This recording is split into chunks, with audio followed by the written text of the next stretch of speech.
महाराष्ट्र वक्फ board के chairman Sameer काजी ने अपनी सदारत के 1 साल मुकम्मल होने के मौके पर भीड़ के सरकारी गेस्ट हाउस में मुनक्किदा प्रेस कॉन्फ्रेंस में वक्फ बोर्ड की तरक्याती कारकर्दगी का जायजा पेश किया। उन्होंने बोर्ड की तरक्याती कामों का जिक्र करते हुए कहा कि भीड़ शहर में वक्फ की जमीन पर 750 बेड पर मुश्तमिल जदीद अस्पताल कायम किया जाएगा। तिब्बी कॉलेज की तामीर का अमल जारी है ताकि मुकामी तलबा को दूसरे अजला या रियासतों में ना जाना पड़े।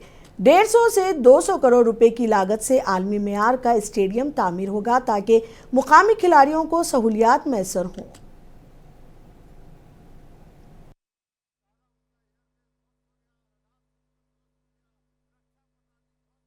ज्या वक्फमध्ये तरतूद आहे की शैक्षणिक असो आरोग्य असो यासाठी या जागेचा वापर झाला पाहिजे।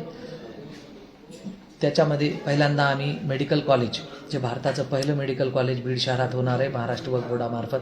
त्याच्यामध्ये केंद्र सरकार आणि राज्य शासन या दोघांचाही निधी वापरला जाणार आहे। लवकरच ते मेडिकल कॉलेज वक्फ बोर्डाच्या जागेवर उभा राहणार आहे।